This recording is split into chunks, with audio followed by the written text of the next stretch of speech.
Paul and Joshua happening in December? Anything, any prediction on how it will go? Yeah, if it's not handicapped, Anthony Joshua will knock him out. Yeah, that's dangerous. Respect them both. It's not a fight I even thought of. It's nothing to do with me to start with. It come out of the blue, but it's intriguing. And I think from Jake's perspective, he's had a lot of criticism about he is a pro boxer now. The way you want to look at it, he trains as a pro, but and he's fighting as a pro. 10-ounce gloves, so they're the little ones that I knock people out with. And when AJ's got them on, trust me, you can feel them knuckles through the gloves. Big heavyweight with the same size gloves as what I had on, so it's not 14 or 16 ounces what you spar in. Shannon Sharpe has challenged Jake Paul live on air for fighting Anthony Joshua. Picture the uproar. It feels like the sort of broadcast moment that gets replayed endlessly. Jake Paul has been building a bizarre and unpredictable path from YouTuber to boxing attraction. The thought of him stepping in with Anthony Joshua is already headline-level news. People are arguing whether it is genius matchmaking or complete spectacle. The fight buzz, the Netflix hype, the ticket rush. All of that is the background that makes a confrontation like this feel so explosive. Now bring in Shannon. He is a Hall of Famer, a presence that commands respect in sports spaces. He did not land his status by chance. He has convictions and he stands on them. So when a figure like him senses disrespect toward the roots of the sport, he does not murmur. He projects. That is the emotional fuel of this entire situation. I think Anthony Joshua won the gold medal. Didn't he win the gold medal for the super heavyweights in the Olympics? Yeah, I'm not sure. I don't know Anthony Joshua's history, but I'm thinking about ring experience. That's pretty much it. And I commend Jake Paul for what he's done. I commend him for the work he's put in and how serious he's taken the sport. From going from a YouTuber and actually taking it seriously and dedicating his life to boxing and entertaining, in his own lane and creating a lane for himself in the sport. So you can't handicap a fight like this too, huh? It's not. He won the gold medal, Ocho, in the 2012 Olympics in London. Yeah. And the super heavyweight, same one Klitschko, the same one Lewis. Yes. How does a live clash like this even start? First, Jake does exactly what Jake does. He talks loud. He sells. He ignites social platforms instantly. Sometimes he steps over lines on purpose or by accident. He calls out names. He boasts about victories. And he frames himself as the biggest figure in boxing right now. That confidence can feel deserved to his fans and aggravating to traditionalists. Then Shannon rises and everything stops. Sharpe's reaction was not impulsive. It was layered. First layer, defend the sport. There is an honest view that boxing is more than spectacle. It is discipline, heritage, and risk. Fighters like Anthony Joshua have given years and sweat to forming a career. When an entertainer jumps into that world and reaches a marquee position quickly, it can feel to some like the craft is being diluted. Shannon's tone often carries that guarding, almost mentoring approach for sports he values. That gives his words weight. Second layer, personal accountability. Shannon won't let bravado slide. If Jake has stirred things up, if he has said things that seem to diminish fighters or overlook the danger of the ring, Sharpe will address it. And he did. Picture the delivery. A firm voice, a sharp question. Then the line everyone quotes. This is bull. It is the kind of raw live moment that makes even casual watchers sit up. People replay it because it feels like unfiltered truth delivered loudly. What comes after becomes the real storyline. Social platforms explode. Audiences choose sides. Some applaud Shannon for defending the sport. Others argue he is stuck in the past and should adapt. Jake's backers insist he brings attention, fresh revenue, and new viewers to boxing. And that friction between honoring tradition and embracing commercial change is the discussion every big crossover fight sparks today. You do not need a side to sense the charge. Here is what this clash highlights. Boxing stands at a point where longtime champions, celebrity fighters, streaming giants, and viral moments all intersect. A single heated exchange can symbolize the whole argument.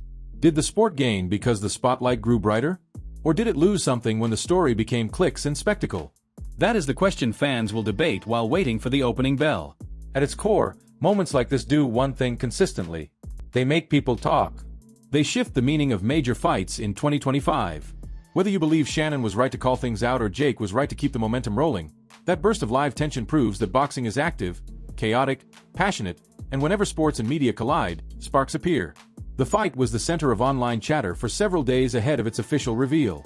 Few imagined Jake Paul would truly face a former two-time heavyweight world champion until it was confirmed he will meet Anthony Joshua in Miami, Florida on December 19th. Last week, Logan Paul ran into UFC Hall of Famer Daniel Cormier as both were filming podcasts inside the same facility. Taking advantage of the moment, Jake Paul's older brother pressed Cormier about the upcoming Anthony Joshua showdown. After realizing that the strange Netflix situation was legitimate, DC seemed to feel every reaction. Logan told Cormier that the rumors about his brother's next matchup were accurate. Cormier replied, "There's got to be some rules in place for Anthony Joshua. This is where people are messing up, especially these MMA guys. I keep repeating, stop acting like Jake isn't a boxer." It has been 5 full years now of non-stop boxing with solid coaches and high-level sparring partners. He has improved significantly. The man can fight, seriously. Logan cut in. "Yeah, but what about Anthony Joshua? That is rough," bro, Cormier answered, setting everyone in the studio into laughter. Since being stopped by Daniel Dubois in September 2024, Anthony Joshua has stayed inactive competitively. Still, the 36-year-old is completely confident he will deliver a dramatic return when he faces Jake Paul next month. After their bout was formally arranged, Joshua vowed he would break the internet by demolishing his 121 opponent. "Jake or anybody can get this smoke. No hesitation," the British boxing icon stated in a press release. He continued, "I stepped away for a bit and I am returning with a huge showcase. It is a major moment for me whether people like it or not. I'm here to pull massive numbers, take major fights, and shatter every record while staying cool, calm, and steady. Mark my words, you are going to see many more fighters taking chances like this soon. I am about to break the internet over Jake Paul's face." Meanwhile, Tyson Fury's take on Anthony Joshua's looming clash with Jake Paul, which is now only a month away, has appeared online. Fury, Joshua's longtime rival, told The Ring magazine, "I think Jake Paul stops him. I think AJ is finished and I think Jake Paul is improving. I like his new heavyweight frame. He is a little soft, a little thick. He is developing." At 28, Paul has mostly fought at cruiserweight. But last November, he entered heavyweight, the division ruled by icon Mike Tyson, and earned a decision win over the 58-year-old ex-champion. The American is preparing to face AJ, 36, in a heavyweight matchup in Miami on December 19th. The contest is set for 8 3-minute rounds with both fighters wearing standard 10-ounce gloves. Joshua will have a maximum limit of 245 pounds at the weigh-in the day prior. AJ is still tied to a highly anticipated meeting with 37-year-old fellow Brit Fury, whom he has previously been close to fighting. Even now, Fury's outlook in boxing remains unclear. He officially retired in January after a second straight loss to Alexander Usyk. Though the Gypsy King has stepped away multiple times before, Paul was lined up to battle unbeaten lightweight champion Gervonta Davis on November 14th. But the bout was cancelled following an inquiry after Davis faced accusations of battery from an ex-girlfriend. Paul and his partner Nikki Sabidarian, the head of Most Valuable Promotions, named several fighters who accepted the chance to face Paul afterward, including AJ, while noting that Fury's half-brother, Tommy, had refused the offer. Tommy said, "Giving me the fight in America, a place you know I cannot enter right now. Convenient. Offer me the same $15 million anywhere else on the map, and I will show up in 8 weeks to shut you up and repeat what I did the first time." Tommy Fury, who beat the American on points in 2023, remains the only man to defeat Paul. Meanwhile, British great Carl Froch delivered a harsh assessment of Anthony Joshua's career, insisting the former heavyweight champion's peak is gone, even if he crushes Jake Paul. Froch said on his YouTube channel that he questioned whether this hurt AJ's legacy, and although he did not want to sound cruel, he wondered what legacy AJ realistically had. He continued by saying that for him, AJ's legacy was reviving boxing's visibility and packing stadiums again and again, maybe 4 or 5 separate times. He highlighted that he himself had drawn 80,000 at Wembley in 2014 and argued that AJ had expanded what he and others had begun. Froch recalled that his and George Groves's Wembley event had set a post-war attendance record and that AJ had built on that momentum afterward. He acknowledged that AJ had been part of huge nights and that the public had supported him, and that after rising from the knockdown against Vladimir Klitschko, he had skyrocketed to fame. However, Froch added, when AJ got to the elite tier, he was exposed even at a mid-level, pointing to the Andy Ruiz loss, where he had been beaten badly that night. He remembered that AJ fell twice to Alexander Usyk and was stopped by Daniel Dubois, which in Froch's view marked the end and had taken place over a year ago. Froch argues that Joshua is simply grabbing paydays in what he describes as the circus world. With both the UK star and Paul set to earn millions from their bout, he doubts Joshua has truly secured a Hall of Fame legacy before retiring. So is AJ cashing out? Well, I did say a year ago when he got splattered by Daniel Dubois that he's finished now. He won't get that confidence back. He's not had any confidence, in his head. No belief for a long time. And I don't think he can get back to world level. There's a couple of new young guns now coming up and coming through. It's like a changing of the guard. And when Usyk retires, I don't know what Daniel Dubois is going to do next, but I don't know what Daniel Dubois did to him. Then he went on and lost to Usyk. But there's a few new heavyweights coming through. Moses Atama, just to mention one.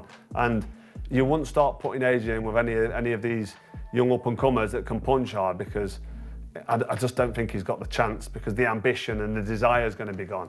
So AJ most definitely is cashing out, and you can't fault him. Fair play to him. He's going to get a massive payday, maximise his exit route by fighting fake Paul. Froch stated that for him, AJ's legacy would be defined by what he contributed to boxing, bringing the sport back before the wider public and drawing in casual crossover viewers. He explained that people tuned in to watch AJ not strictly because they were devoted boxing fans, but because they wanted to witness a huge spectacle and a major occasion, which benefited the sport and placed attention back on boxing. However, Froch maintained that this was AJ's legacy and that he had not built a Hall of Fame resume. He emphasized that to earn a Hall of Fame position, a fighter needed consecutive world title defenses and victories over elite opponents, and that this should be recognized without it being unfair to AJ. He admitted that the Paul fight did harm the legacy somewhat because, in his opinion, AJ was competing in the clown world, although he noted it was significant money and that AJ was cashing out, and added that altogether that came with major damage to his legacy. Despite the massive gap in skill and experience, David Benavidez has commended Paul for taking on such a daunting challenge. While Joshua is heavily expected to handle his inexperienced opponent comfortably, I give 100% credit to Jake Paul, but that is a dangerous fight for him. He likely gets knocked out. And I am not trying to hate. I am not saying anything negative, but Anthony Joshua is Anthony Joshua, said Benavidez when speaking to Fight Hub TV. He continued, he is a multiple-time champion, an Olympic gold medalist. The last time someone without much boxing experience stepped into the ring with him was Nanu, and you saw what happened to him. But total respect to Jake Paul. It is going to be a strong event. It is a huge fight, and it is a solid fight, man. I mean, I give 100% respect to Jake Paul for even accepting that matchup. In contrast, Lawrence Oakley has presented Jake Paul with his help before his fight with Anthony Joshua in December. The former cruiserweight title holder, who has sparred countless rounds with AJ during his time linked to Joshua's camp, now intends to help Paul remain competitive inside the ropes. I want to head out and assist Jake Paul and give him a shot. I want to travel out there to Puerto Rico. The offer is made, Oakley said Tuesday from his training camp in Dubai. He added, I know I have a fight approaching, but I will go for a couple of weeks. I want to see what it is. That has allowed Jake Paul to tell himself, I am about to stand in there with a 250 pounds powerhouse from England. This huge figure, Olympic champion, ex-heavyweight world ruler, two-time in front of millions of spectators on Netflix. I need to understand. Maybe he has a hidden advantage that I do not know, but I want to understand before the fight. Oakley, now a genuine heavyweight and the WBC's top-ranked contender, holds the unique honor of having sparred with both Paul and Joshua through the years. While he is not predicting Paul to triumph, Oakley believes the American might still give Joshua a few problems in the ring. His true obstacles, however, will begin if he manages to create any success against the 36-year-old, who stands 6 feet 6 inches and is projected to weigh above 250 pounds come fight night. He said, I am not going to sit here and act like it is not an insane gap in size, talent, every direction. But you know what? Stranger things have taken place, so let us wait and watch. When asked whether he believes Joshua, a man with 25 knockouts and 28 professional wins, will stop Paul in the first round, Oakley disagreed. He replied, For some reason, I do not think so. From everything I know of AJ, I do not think he will rush forward with a huge right hand and finish it within 30 seconds. I do believe, though, if Jake Paul starts landing on him, it will feel like, all right. Oakley explained that when you spar someone who is not completely at your level, you can measure how much power to use and choose to slip, and noted that AJ had not been active for a while and might be treating the fight like a tune-up. He added that if Jake Paul caught him clean and did not get him out with the very first heavy shot, that was the moment everything would get interesting. Though he admitted that stranger moments have occurred and he could not be certain. He said, I think AJ has length and size. So unless you select very precise punches without being shoved back, then it becomes hard to find a rhythm. That is his biggest obstacle. We do not know what his trainers are viewing and believing or why they think they want Anthony Joshua. Maybe they notice something none of us can. We will learn soon enough. At one point, Oakley even said he could never face Joshua because his mother would not allow it, considering how much Joshua had helped shape his career. Oakley laughs at it now. He said, well, she would allow it now. Put it this way, she would today. I would not say she dislikes AJ. She is simply more on my side. It would be the ultimate Nigeria showcase. Now it appears that Anthony Joshua has placed himself in a lose-lose scenario, says Johnny Nelson. Nelson told Sky Sports News, "It sounds like there are 50 million reasons why Anthony Joshua is accepting this bout. In my mind, I never imagined this matchup would occur. Why? Because of Anthony Joshua's ambition to remain in the history books and become a 3-time world champion. To me, it reveals his intentions. This is strictly business now." He continued, "The weight cap is 245 pounds for Joshua. So, I think the last time Anthony Joshua came in around that number was when he faced Usyk. That means he has to be sharp and fight ready because in his previous outing he weighed 254 pounds against Daniel Dubois. This is not tiddlywinks. This is a fight. It is not a light push and pull. Remember, with McGregor and Mayweather, if this is a genuine real fight, Jake Paul is extremely courageous and it will be compelling to watch." Joshua's promoter Eddie Hearn has emphasized that this will be a legitimate bout with both fighters wearing 10-ounce gloves, the official size used in heavyweight contests. Nelson said, "I do trust that it will be because AJ is participating. AJ will take plenty of criticism for this, but money speaks loudest. AJ is in an unwinnable position. If he enters the ring and Jake Paul survives the full distance, what does that suggest about AJ? If he steps in there and stops him, then you would argue that is what should happen. There is probably not much acclaim except from Jake's critics saying, 'I've got rid of this kid.'" Nelson explained that Jake Paul had now earned everyone's focus and would need to support his bold claims. He noted that while people can play sports such as football, golf, and tennis, boxing is not a sport you can play. He implied that most viewers would be tuning in hoping to see Paul finally silenced and that they would be expecting the strongest version of Anthony Joshua to appear. According to Nelson, if that version showed up, the night would be comfortable and rewarding for boxing traditionalists. However, if any lesser version of Joshua appeared and he wound up struggling with Jake Paul, then Joshua would have to question whether he had become more of a businessman, effectively a bounty hunter and prizefighter rather than a boxer. Joshua has not returned to the ring since his shocking knockout loss to Dubois in their IBF World Heavyweight title bout last September. And Nelson now wonders whether the former 2-time champion can ever regain his top-level form. Anthony Joshua's hopes of becoming world champion again have grown thinner and thinner, and the chances have become smaller and smaller, said Nelson. He continued, "The biggest bout available, aside from Jake Paul, is likely Tyson Fury. He is earning more money, generating more attention than any reigning champion right now, and he is not even competing for the world title. Jake Paul and Anthony Joshua have both capitalized on a circumstance that reflects the state of boxing today." Nelson pointed out that Anthony Joshua had been knocked out by Daniel Dubois and that it would be expected for him to want to swiftly return to the ring to prove he was superior, but he had not displayed that urgency. He suggested Joshua may believe his prime years are probably finished. And although he would never state that publicly, he needed to maximize what remained.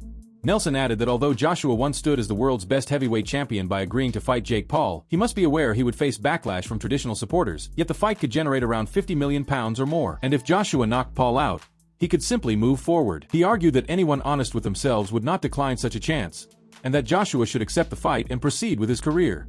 Meanwhile, promoter Frank Warren insists Anthony Joshua's meeting with Jake Paul has disaster written all over it. Warren told ESPN that it was a major moment for Paul and that Paul was a heavy underdog with most assuming the outcome was already decided.